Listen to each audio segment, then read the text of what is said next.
जय बोलो देवादिदेव 1008 श्री भगवान महावीर स्वामी की। अहिंसा परमो धर्म की। परम पूज आचार्य गुरुवर श्री विद्यासागर जी महाराज की। आचार्य समय सागर जी महाराज की। मुनि श्री 108 प्रमाण सागर जी महाराज की। मुनि श्री 108 निर्वीत सागर जी महाराज की।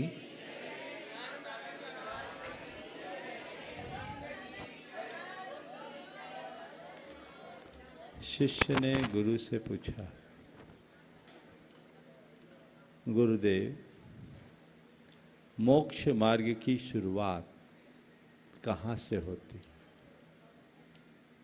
गुरु ने उत्तर दिया, स्वयं की पहचान से।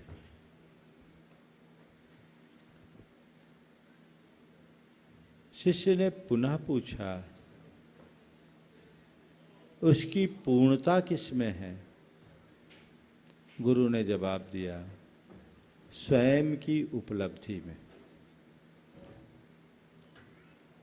पूरे शास्त्रों का सार इन दो वाक्यों में समाहित है।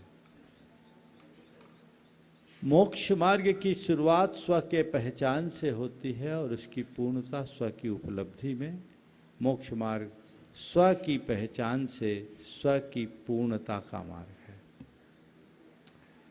हमें अपने आप को पहचानने की जरूरत है। हमारे जीवन की सबसे बड़ी विडंबना है कि हम सबको जानते हैं, खुद को नहीं पहचान पाते। सवाल है, मैं कौन हूं? आपसे पूछा जाए, भाई साहब आप कौन हो, तो आपका क्या जवाब होगा? फट से जबान पर आपका नाम उभर कर आ जाएगा। पर सवाल तो ये है कि नाम कब से जुड़ा? जन्म से? जन्म से तो कोई नाम नहीं था।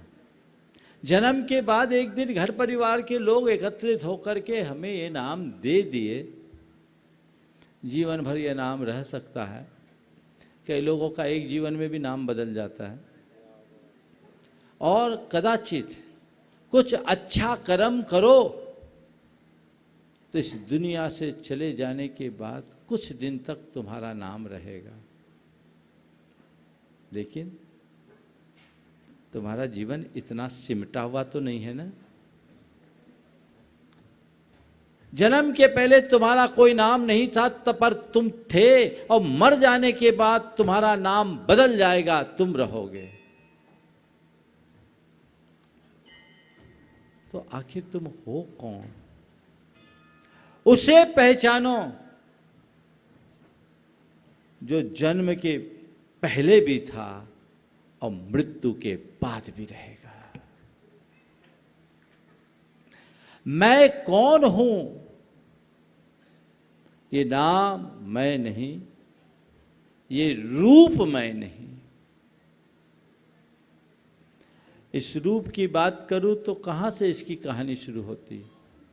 अभी जो हमने अपनी पर्सनालिटी अपनी मान रखी है, इसकी कहानी कहां से शुरू होती है? मां के पेट से। यहीं से शुरू होगी ना। अंत कहां होगा? चिता की आग में। अभी जहां हो वहां से 25-50 वर्ष पीछे जाकर के देखोगे तो तुम्हें दिखाई पड़ेगा मां के पेट में विकासोन्मुखी एक भ्रूण।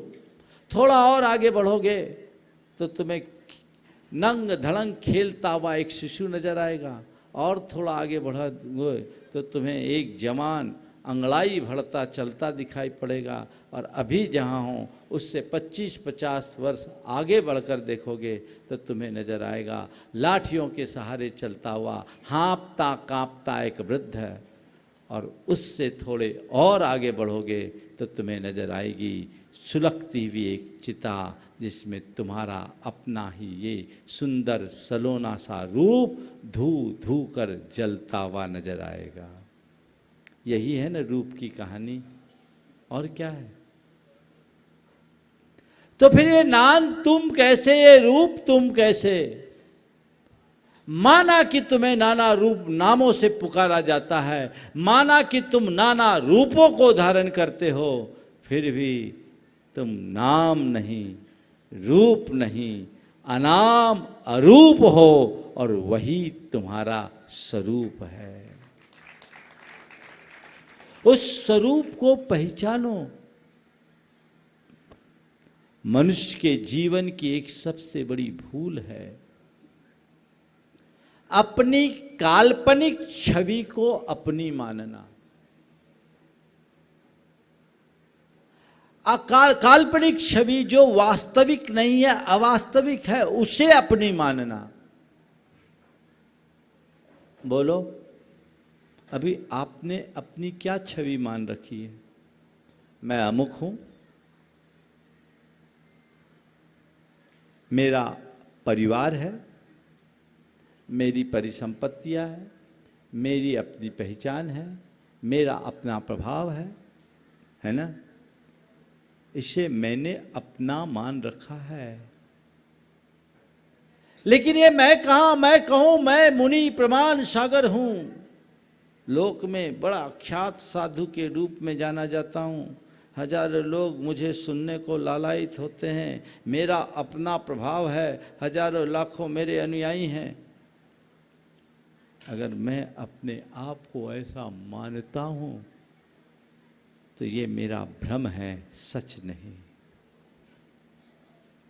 ये तो मेरी मन की कल्पना है कि मैंने अपने आप को इस रूप मान रखा है, ये मेरी मान्यता है, धारणा है, वास्तविकता नहीं। वास्तविकता क्या है? वास्तविकता कुल इतनी है, मैं हूं। क्या है वास्तविकता? मैं हूं, और क्या हूं? जो था, जो है, जो रहेगा, वही मैं हूं। पर हम लोगों की बड़ी कमजोरी, मैं हूं में संतोष नहीं रखता। मिलता है क्या? मैं हूं नहीं, मैं कुछ हूं। क्या हूं? ये हूं, वो हूं, ऐसा हूं, वैसा हूं। ये जो है ना, ये वो ऐसा वैसा, यही हमारे खेल को खराब करता है। संत कहते हैं, पहचानो अपने आप को कि तुम हो कौन।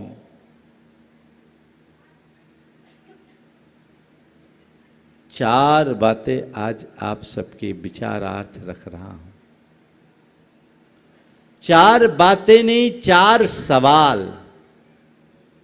जिस पर हर व्यक्ति को नित्य प्रति विचार करना चाहिए। मैं अक्सर इस पर विचार करता हूं। मैं कौन हूं? नंबर 1, पहला सवाल क्या? दूसरा, मेरा क्या है? क्या है सवाल? तीसरा, मैं क्या कर रहा हूं? क्या है? और चौथा सवाल, मुझे क्या करना चाहिए? ये चारों सवाल पूछना है आपको। किससे? शंका समाधान में? अपने आप से। एक संत के चरणों में एक जिज्ञासु सेठ पहुंचा, और जिज्ञासु सेठ संत के चरणों में पहुंचा। संत बहुत पहुंचे हुए थे। दरवाजे पे संत के शिष्य मिल गए। उसने संत से, शिष्य से कहा कि मुझे संत प्रवर से मिलना है। क्यों मिलना है? मुझे जानना है कि मैं कौन हूं। उसने खींच के एक चांटा मार दिया, एक चांटा मार दिया। उसे बड़ा कष्ट हुआ। चांटा मारा, का जा अंदर। अंदर गया। नगर सेठ संत के चरणों में जाए और कोई चांटा मार दे कैसा होगा?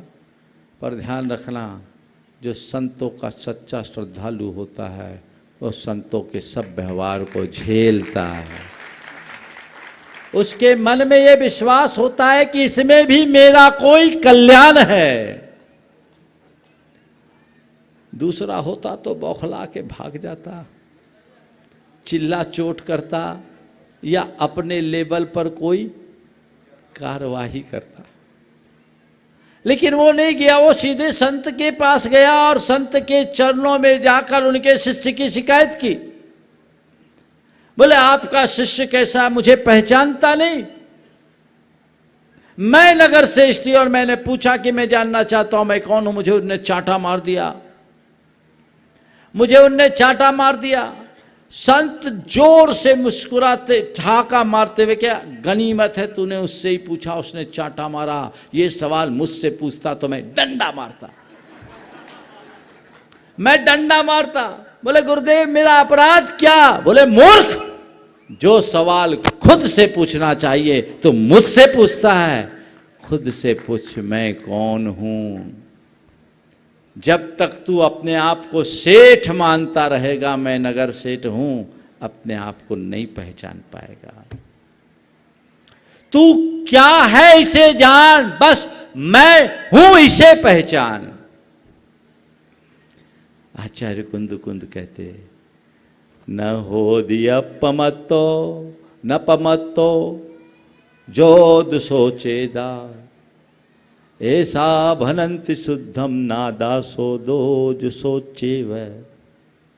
आत्मा न प्रमत्त है न अप्रमत्त है, वो जो है सो है, न बड़ा है न छोटा है, न ऊंचा है न नीचा है, न स्त्री है न पुरुष है, न अमीर है न गरीब है, न राजा है न रंक है, न रूपवान है न कुरूप है।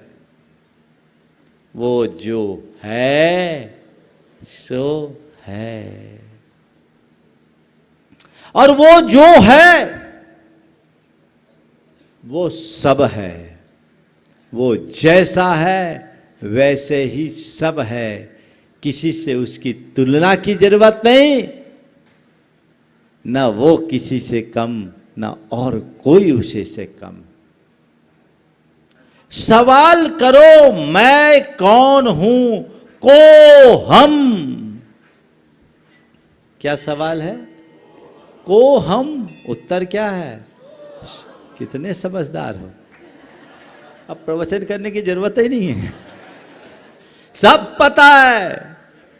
मुश्किल यही है कि तुम लोगों को सब पता है, अगर पता नहीं होता ना तो अभी तक सुधर जाते। तुम लोग तो इतने होशियार हो कि हम बोलने वाले हैं तो तुम्हें पहले से पता लग जाता होगा कि अगला वाक्य क्या होने वाला है। मैंने सवाल किया को हम, तुम उत्तर दे रहे हो सो हम, लेकिन ये सो हम कहां तक? जब तक इस प्रवचन की सभा में है तब तक सो हम, और बाहर गए तो खोए हम, खो गए। अपने आप को जगाओ, अपने आप को जानो, अपने आप को पहचानो। जिस दिन तुम्हें अपने स्वरूप का बोध होगा, तुम्हारी प्रवृत्तियों में अपने आप सहजता आ जाएगी। एक बात अपने अंदर बिठा के रखो कि मैं जिस रूप में हूं वो रियल नहीं है। क्या बोल रहा हूं? मैं जिस रूप में हूं वो रियल नहीं है, रोल है। क्या बोल रहा हूं? क्या बोल रहा हूं? रियल नहीं है, रोल है। जो रियल में मैं हूं उसका एक प्रदेश भी इधर से उधर नहीं हो सकता। उसका ना उत्थान है ना पतन, ना उन्नति है ना अवनति। उसका ना कुछ आगा है ना पीछा, वहां ना पाना है ना खोना है, ना आना है ना जाना है। वो शाश्वत है। पर कठिनाई कब होती है? जब रोल को रियल मान लेते हो। क्या होता है? रोल को रियल मान ले। अगर आज कोई अमीर बन गया, अपने आप को अमीर मान लिया, अहंकार पाल लिया अमीर होने का। किसी ने कुछ ज्ञान पा लिया, अपने आप को ज्ञानी मान लिया, अहंकार पाल लिया अपने आप में ज्ञानी होने का। किसी ने रूप पा लिया, अपने आप को रूपवान मान लिया, अहंकार कर लिया अपने रूपवान होने का। और कोई गरीब हो गया, अपने आप को गरीब मान लिया, ये भ्रम पाल लिया गरीबी का। किसी के पास अज्ञान है, ज्ञान की कमी है, अपने आप को अज्ञानी मानने का भ्रम पाल लिया। किसी का रूप कमजोर है, अपने आप को रूपहीन मानने का भ्रम पाल लिया। ये तुम हो ही नहीं। जिसका अहंकार पाल रहे हो वो भी तुम नहीं, और जिसके कारण तुम आकुलित हो रहे हो वो भी तुम नहीं। ये तुम्हारा रोल है, रियल रूप नहीं है। आप कोई फिल्म देखते हैं, फिल्म में एक्टर्स बहुत सारे रोल करते हैं कि नहीं करते? करते हैं। और कई बार कई एक्टर्स को भिखारी भी बनना पड़ता है। राजा से भिखारी बन गया और वो भिखारी का रोल करता है, तो उसे देखकर दर्शक द्रवीभूत हो उठते हैं। अरे क्या हो गया? हो सकता कई बार आपकी आंखों में आंसू भी आ जाता हो।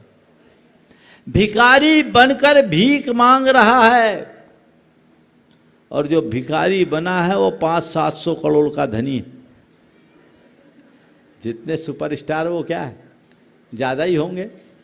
उनकी नेटवर्थ देखोगे तो पता लगेगा। पर कर क्या रहा है? भिखारी बना हुआ है। पर मैं आपसे पूछता हूं, भिखारी का रोल अदा करते हुए भी वो अपने आप को भिखारी मानता है क्या? मानता है? क्यों? मैं भिखारी नहीं, सेठ हूं। ये भिखारी तो मेरा रोल है। क्या है? रोल है। और कोई चक्रवर्ती बन जाए तो क्या अपने आप को चक्रवर्ती मानेगा? वो बोलेगा कि नहीं, मैं असल में चक्रवर्ती नहीं, ये तो मेरा रोल है और मुझे वही रोल करना है जो डायरेक्टर ने मुझे दिया है। मुझे वही बोलना है जो डायरेक्टर ने मुझे दिया है।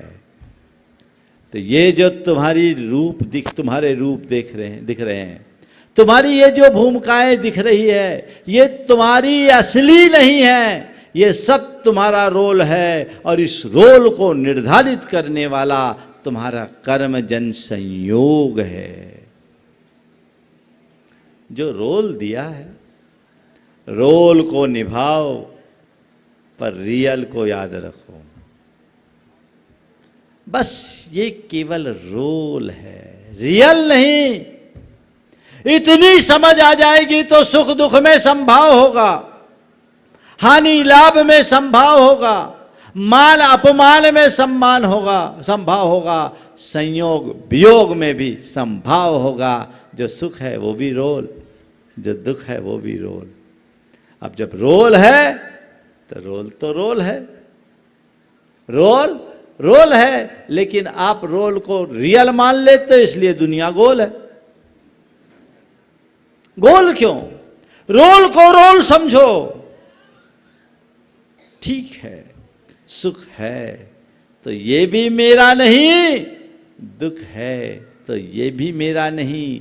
सुख है तो ये भी कर्म की परिणति, और दुख है तो ये भी कर्म की परिणति। दोनों मुझसे भिन्न है, ये मेरे नहीं है। ये पहचान जिस व्यक्ति के हृदय में होती है, क्या वो सुख दुख से कभी प्रभावित होता है? बोलो। दोनों का सत्कार करो, दोनों का सत्कार करो, क्योंकि दोनों कर्म की संतान है।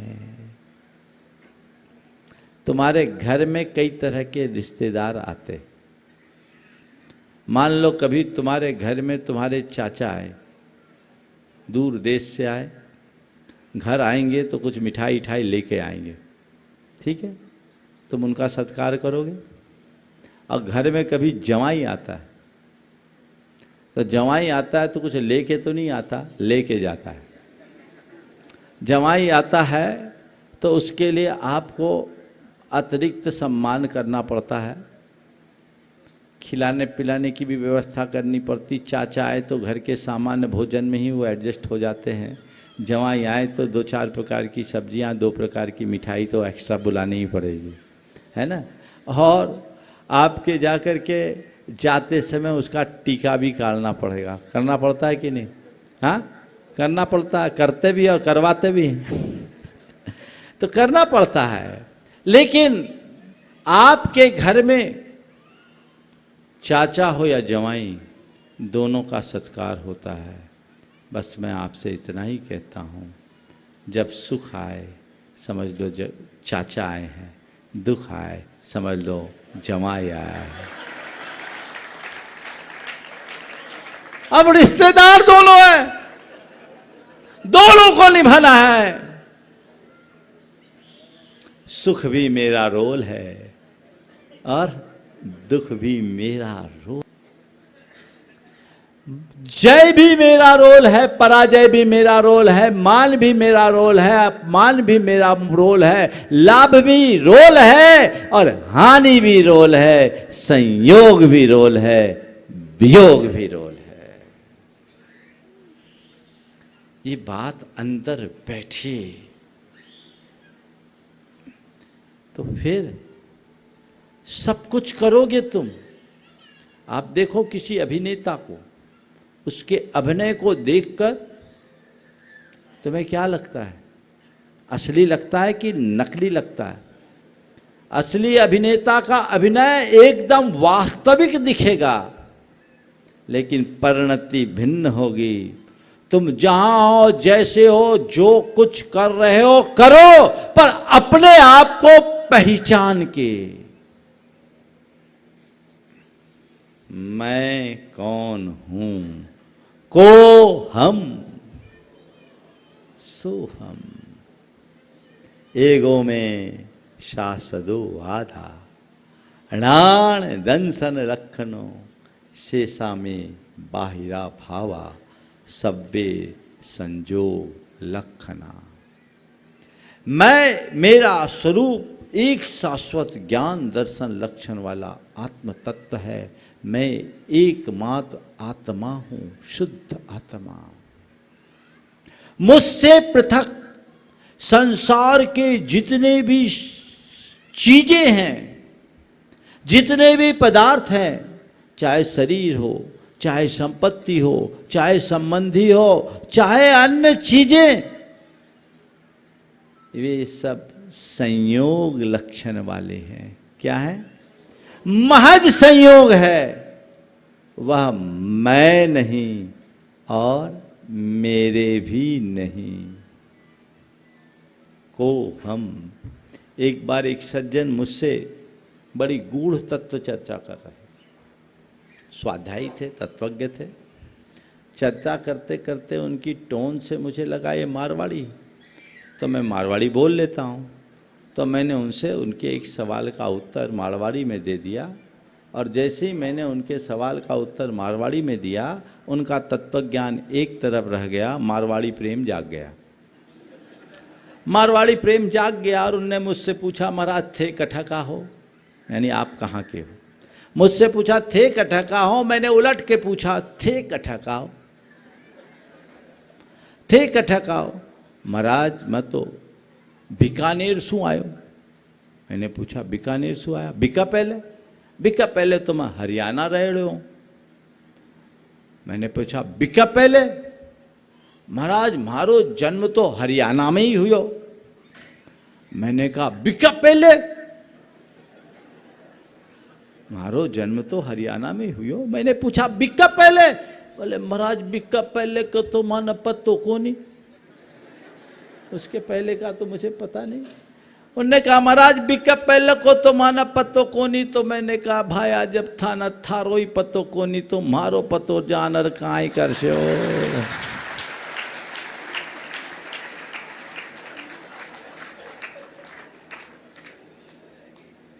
पत्थर अहं का क्या करूं गलता नहीं, सबका पता मिलता मगर खुद का पता मिलता नहीं। मैं क्या करूं? अपना पता जानो, रोल और रियल को पहचानो। पहला सवाल मैं कौन हूं, और दूसरा मेरा क्या है। मेरा क्या है? अब बोलो मेरा क्या है? मेरा क्या है? क्या है तुम्हारा?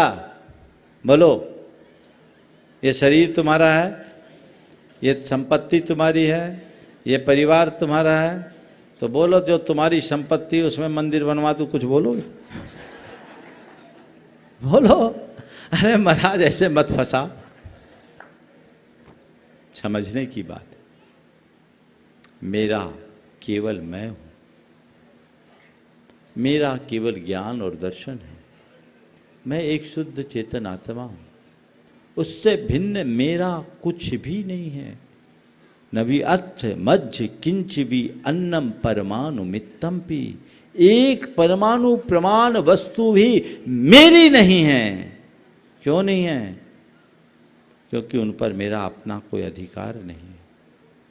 जो चीजें मेरी है उस पर मेरा अधिकार होना चाहिए। आप किसको अपनी मानते हो?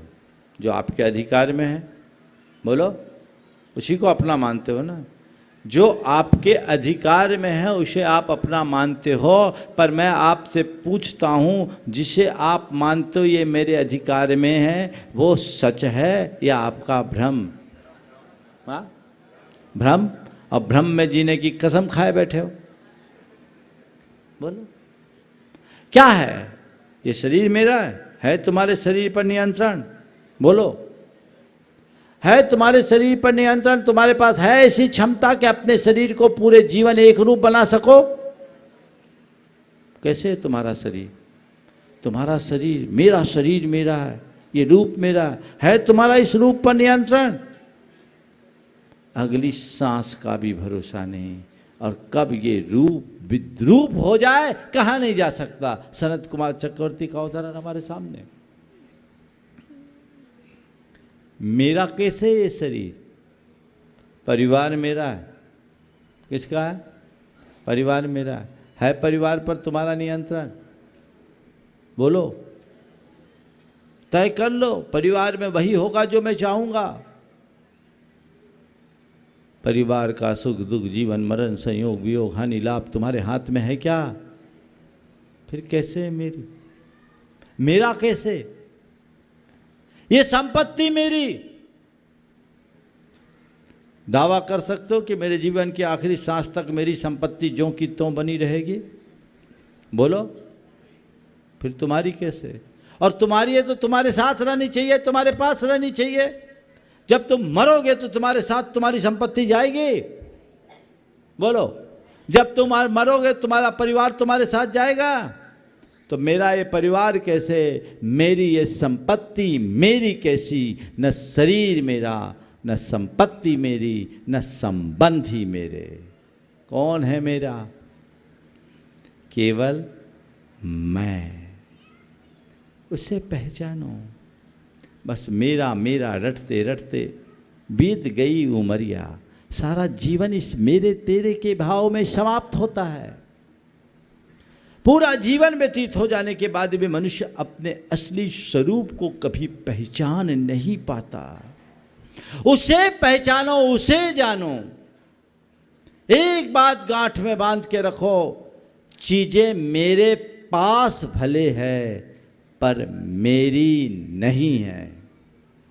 क्या है? मेरे पास है, मेरी नहीं है। महाराज जो मेरे पास हो मेरी कैसे नहीं है? बैंक में कभी गए हो? बैंक के ट्रेजरर के पास पैसा होता है कि नहीं होता है? होता है? बताओ, पैसा किसके पास है? बोलो, पैसा किसके पास है? ट्रेजरर के पास। पैसा किसका है? वो ट्रेजरर मानता है क्या कि ये मेरा पैसा है? बोलो, क्या बोलता है? ये मेरा नहीं है, मेरे पास है। क्या बोलता है वो? मेरा नहीं है, मेरे पास है, ये तो औरों की धरोहर है। मैं तो केवल कस्टोडियन हूं, है ना? और कस्टोडियन होने के नाते मैं अपनी जिम्मेदारी का निर्वाह तो करता हूं, लेकिन उसमें अपना स्वामित्व का भाव नहीं रखता। बस आप सबसे मैं यही कहना चाहता हूं, मैं यही कहना चाहता हूं कि ये जो चीजें मेरे पास है वो मेरी नहीं है। किसकी है? कर्म की धरोहर है। किसकी है? मेरे पास है, मेरी नहीं है। और कर्म जब तक चाहेगा तब तक वो मेरे पास है। और कर्म ने एक छूट दे रखी है, जब तक तेरे पास है जितना अच्छा उपयोग करना चाहे तू कर ले। सदुपयोग करेगा, मैं तेरे पास एक्सटेंशन देते रहूँगा, और दुरुपयोग करेगा, उसी पल ऑनलाइन ट्रांसफ़र हो जाएगा। समझ में आई बात? कर्म का सारा सिस्टम ऑनलाइन है, तुम्हारी नहीं है, तुम्हारे पास है। बस ये बात ध्यान में रखो। और जब तक मेरे पास है, कब तक है? जब तक कर्म की कृपा है, पुण्य की कृपा है, सारे अनुकूल संयोग हैं। मेरे नहीं है, सब संयोग है, मेरे पास हैं। और बस मुझे आज़ादी मिली है कि मैं अपने संयोगों का सही प्रयोग करूं। क्या करूं? संयोगों का प्रयोग करूं। क्या कर रहे हो? तीसरा सवाल, मैं क्या कर रहा हूं? जो संयोग है उसका सदप्रयोग कर रहे हो या दुरुपयोग? तय करो, क्या कर रहे हो? महाराज अभी तो गोरख धंधा कर रहे हैं, इसी में लगे रहोगे, दुनियादारी में उलझे रहोगे, पाप प्रसंगों में ही चिपटे रहोगे, तो अपना उत्थान कैसे करोगे? तुम्हें जो मिला है, जिस लिए मिला है, वह करो। जो तुम्हें रोल दिया गया है वो रोल करो। कर्म की कृपा से आज सारे अनुकूल संयोग पाए हो, तो इनका सदुपयोग कीजिए, दुरुपयोग नहीं। इनका सदुपयोग कीजिए, दुरुपयोग नहीं। सदुपयोग कैसे करें? जो शुभ संयोग मिला है उसका अच्छे कार्यों में प्रयोग करो। स्वस्थ शरीर मिला, हर किसी को नहीं मिलता। क्या करो? व्रत संयम अंगीकार करो, सेवा परोपकार का कार्य करो। जब अस्वस्थ हो जाओगे तो चाह करके भी कुछ नहीं कर पाओगे, और क्या पता कब तुम्हारा स्वास्थ्य बिगड़ जाए। इसलिए अगर अच्छा स्वास्थ्य मिला है तो यावत् स्वस्थोऽयं देहो यावत् मृत्युश्च दूरतः तावत् आत्महितं कुर्यात् प्राणान्ते किम करिष्यसि। जब तक तुम्हें स्वस्थ शरीर मिला है, जब तक मृत्यु निकट नहीं आती, तब तक अपने आत्मा के कल्याण का उद्योग कर लो। मरने लगोगे तो क्या करोगे? कुछ भी नहीं कर पाओगे। इसलिए जो तुम कर रहे हो वो करने योग्य नहीं है, और जो करना चाहिए उसकी तरफ तुम्हारा ध्यान नहीं है। कैसे होगा कल्याण? बहुत पहले विनय कुमार पथिक एक भजन गाते थे, कैसे हो कल्याण की करनी काली है, कैसे हो कल्याण की करनी काली है, क्यों कर हो भुगतान की हुंडी जाली है। आगे नहीं बोलूंगा। कल्याण कैसे होगा? जो करने योग्य कार्य है वो नहीं करोगे तो उद्धार कैसे होगा? पुण्य के सुयोग से सारे अनुकूल संयोग मिले हैं। भाग्यशाली हो आप लोग। अच्छा शरीर, अच्छी बुद्धि, अच्छे संस्कार, अच्छा परिवार, धन संपन्नता, सब तो तुम्हें अनुकूल अनुकूल अनुकूल मिले हैं। किसी चीज की कमी है क्या? तो जब सब मुझे अनुकूल संयोग मिले हैं तो मुझे चाहिए कि मैं इनका अच्छे से अच्छा प्रयोग करूं। जिसके लिए मिला है वही करूं। मैं आपसे एक सवाल पूछता हूं। रामलाल से पैसा लो और श्यामलाल को दे दो, और रामलाल श्यामलाल में वैर है, और दोबारा रामलाल के पास जाओ तो रामलाल क्या करेगा? बोलो। अरे इतना तो तुम लोग जानते होगे। बोलो। रामलाल से पैसा लो और रामलाल का पैसा श्यामलाल को दे दो, और रामलाल श्यामलाल में दोनों में अनबन है, और दोबारा रामलाल के पास जाके हाथ फैलाओ तो रामलाल क्या करेगा? धक्का मार के निकाल देगा। और क्या करेगा? यही करेगा ना भाई। तो रामलाल है पुण्य। पुण्य ने तुम्हें शुभ संयोग दिए और तुमने उनका प्रयोग श्यामलाल पाप में कर दिया, तो दोबारा पुण्य तुम्हें धक्का मार करके निकाल देगा। फिर तुम भिखारी बनोगे, ठेंगा दिखा देगा। कर क्या रहे हो ये सोचो।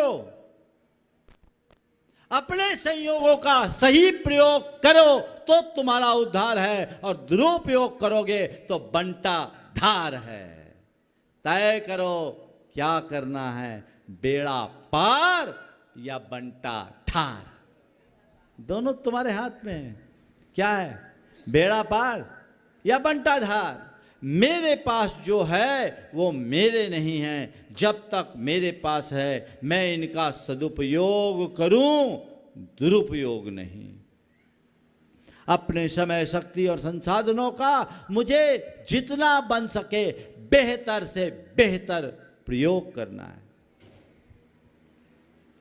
इतनी सी समझ अंतर मन में विकसित हो जाए तो फिर कुछ कहने और सोचने की बात नहीं होगी।